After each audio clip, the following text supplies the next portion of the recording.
Hey everyone, Alex Telander here, and welcome to the Ostium Sagas. Now, if you're enjoying this series and want more right away, I just wanted to mention that you can get them on our Ostium Network Patreon at patreon.com/ostiumpodcast. By becoming a supporter at any level, you'll instantly get access to the next 15 episodes in the series. So that's on our Patreon at patreon.com/ostiumpodcast. Now, I'd just like to thank our 5 most recent patrons for supporting the Ostium Network. Thank you to Death to Komatsu, Daryl Williamson, Descripticon, Virginia Green, and Talon for all your support.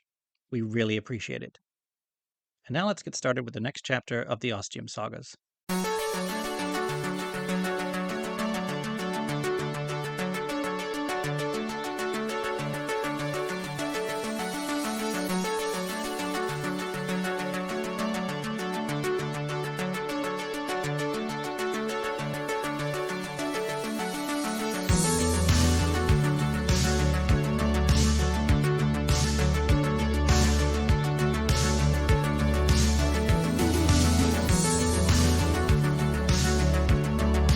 The Ostium Sagas.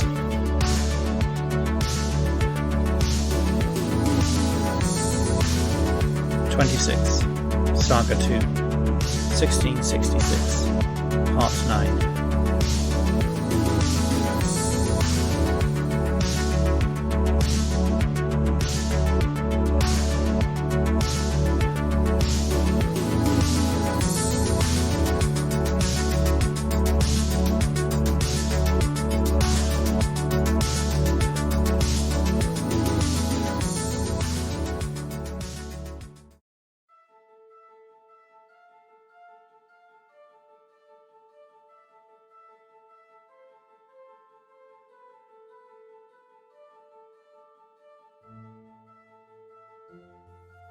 Recorder's note.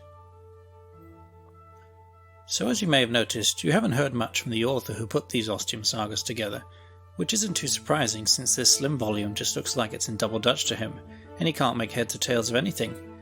I, on the other hand, as per usual, have lots to say. I like to think I know something about the Great Fire of London, being a sort of local and all that.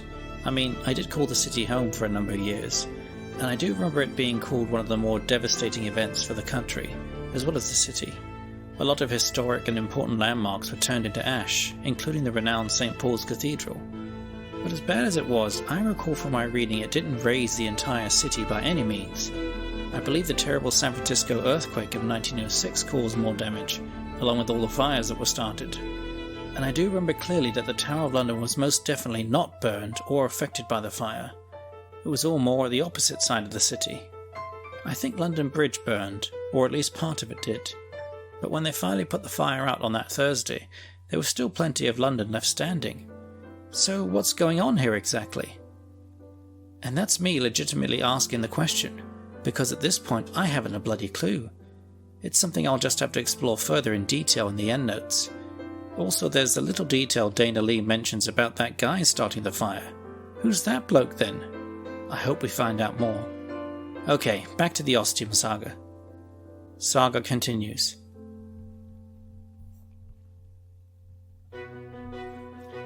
It's been 5 months since the great city of London was completely burned to the ground.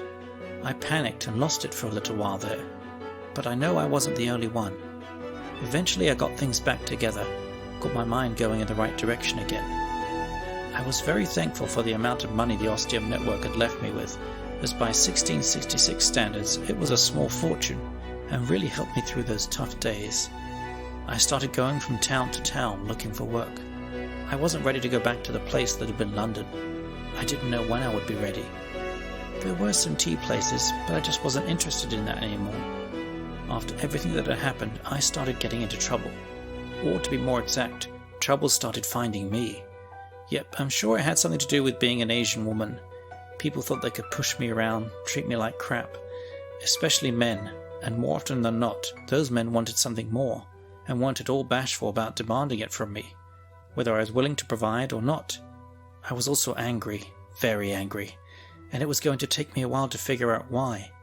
In the meantime, I let all these people who had problems with me know what I thought of them, with my fists and my feet. I'd gone through extensive self-defense training with the Ostium Network, like everyone else had, and I haven't forgotten any of it. None of them saw it coming or expected it in any way, so I always got the upper hand. Those that were able to put up any sort of fight just made it more fun for me. It only took a few incidents for people to know what was up and to not try anything with me again. Then I'd move on to another town and would have to start the learning process all over again. Eventually I did get a job as a kind of bouncer type for a guy who ran a bunch of businesses in Oxford and sometimes needed some protection. That lasted for about a month until I finally acknowledged that I hated what I was doing. This wasn't a job, this wasn't a life. Plus the crying breakdowns made it all too clear for me, and I just left town and started making my way back down to the place that had once been the City of London. It took me 2 weeks to get there, and I needed every moment of it. In the months that have felt like they'd flown by, I'd never asked about London, about what happened after, about where the people went, about whether a new town or city would be built upon its ashes, because I hadn't wanted to know, because I'd been too angry. I'd been so angry. I was so angry because I didn't have my own life anymore.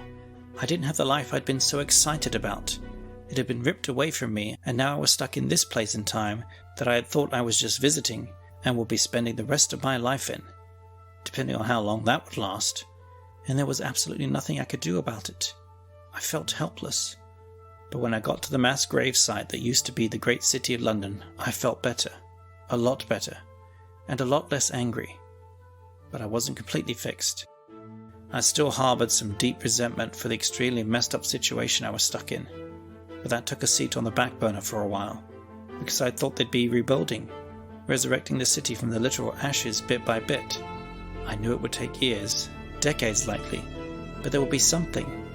There wasn't. There was nothing but ruin and ash and nothingness, and the apparent need for everyone to just forget and move on. How could this be? This was something completely unique.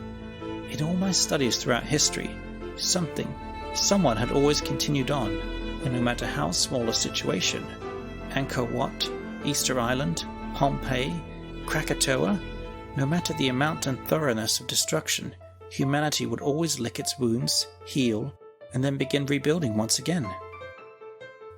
What the hell was going on here?